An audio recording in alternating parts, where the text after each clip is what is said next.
saudara-saudari, renungan kita pada hari ini diambil dari Injil Yohanes bab 14 ayat 23 sampai 29.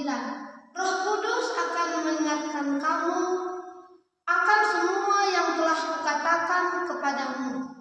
Dalam amanat perpisahannya, Yesus berkata kepada murid-muridnya, "Jika seorang mengasihi aku, ia akan menuruti firman-Ku. Bapa-Ku akan mengasihi dia, dan kami akan datang kepadanya dan diam bersama-sama dengan dia.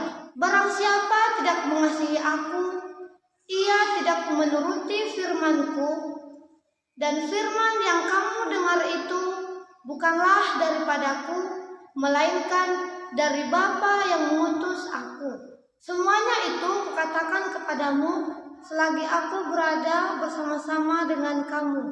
Tetapi penghibur, yaitu Roh Kudus, yang akan diutus oleh Bapa dalam namaku, dialah yang akan mengajarkan segala sesuatu kepadamu, dan akan mengingatkan kamu akan semua yang telah kukatakan kepadamu.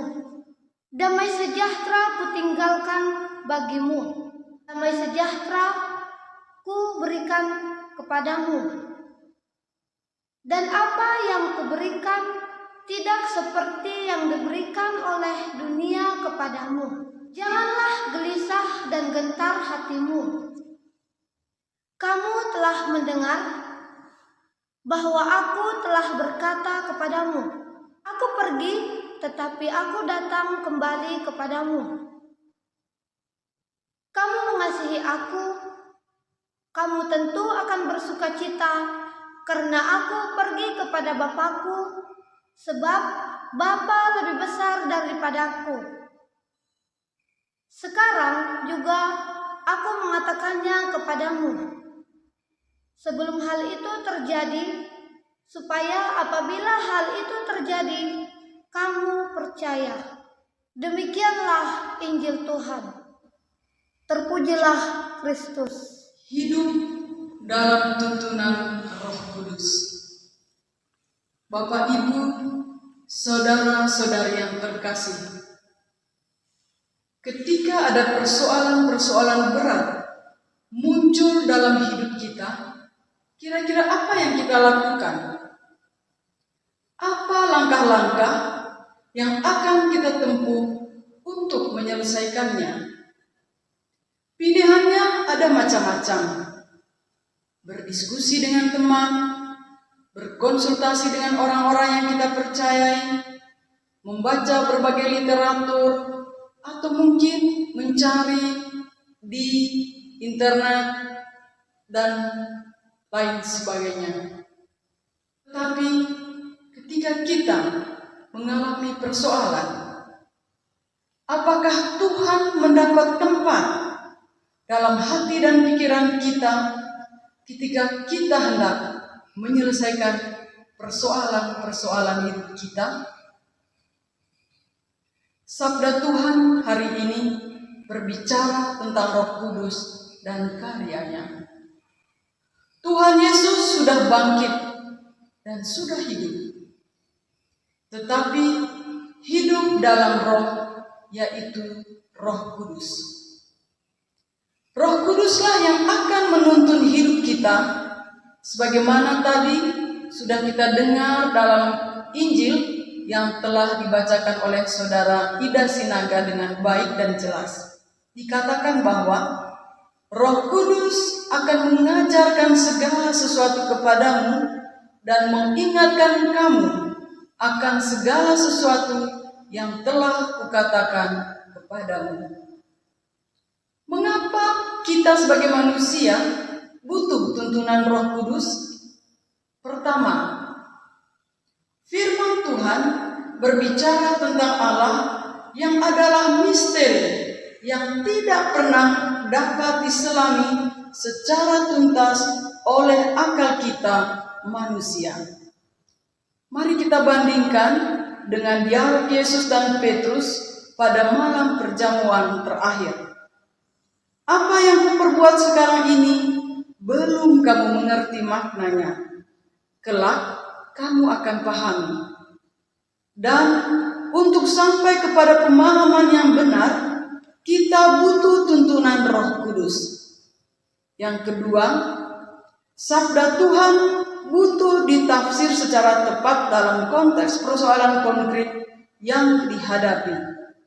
Persoalan hidup yang dialami harus dilihat dalam terang sabda Tuhan. Hal kedua ini yang kita dengar dalam bacaan pertama. Ada persoalan konkret pastoral. Apakah orang-orang bukan Yahudi yang telah bertobat dan menerima Injil harus juga mengikuti hukum Taurat?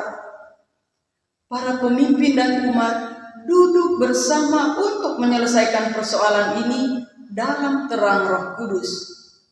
Mereka berdoa bersama lalu berdiskusi.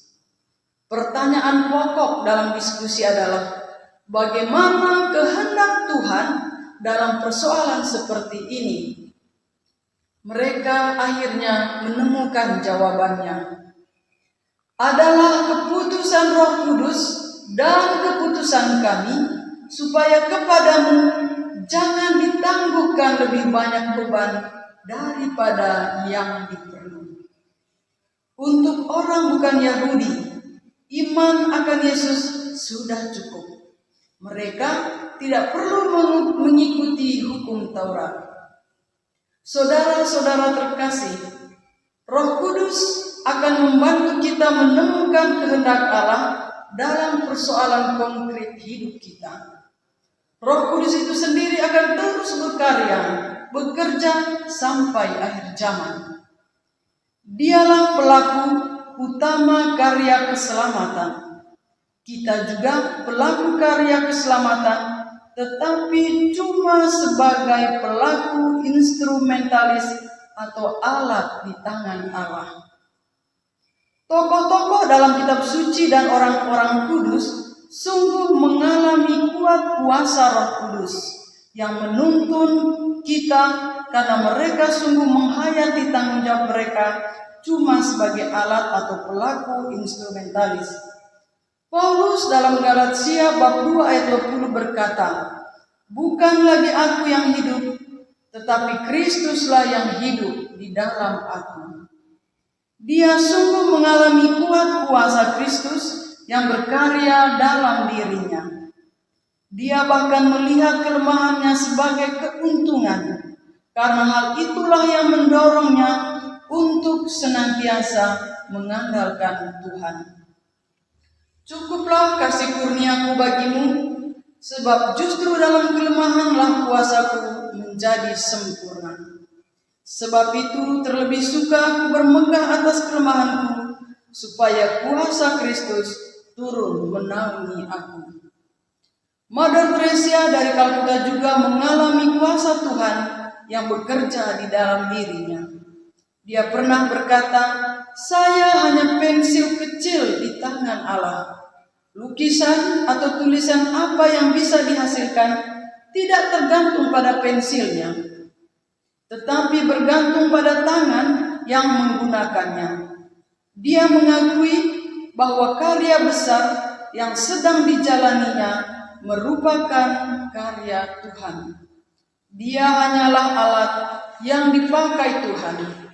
Semangat yang sama kita lihat dalam diri Bunda Maria. "Aku ini hamba Tuhan, terjadilah padaku menurut kehendak-Mu." Bunda Maria menyadari bahwa dia cuma sebagai hamba pelaksana kehendak Allah. Karena itu, dia sungguh membuka diri dan membiarkan Roh Tuhan menuntun hidupnya. Semangat ini yang membuat karya-karya besar Tuhan terjadi dalam hidupnya sebagaimana dikibungkannya. "Jiwaku memuliakan Tuhan, sebab Ia telah memperhatikan kerendahan hamba-Nya. Yang Maha Kuasa telah melakukan perbuatan-perbuatan besar kepadaku." Bapak, Ibu, saudara-saudari yang terkasih, Jika kita mau membuka diri dan membiarkan hidup kita dituntun oleh Roh Kudus, maka kuasa Tuhan yang bekerja dalam diri Paulus, Mother Teresa, Bunda Maria, dan tokoh-tokoh besar lainnya dalam sejarah gereja juga akan bekerja dalam diri setiap kita umatnya. Semoga amin.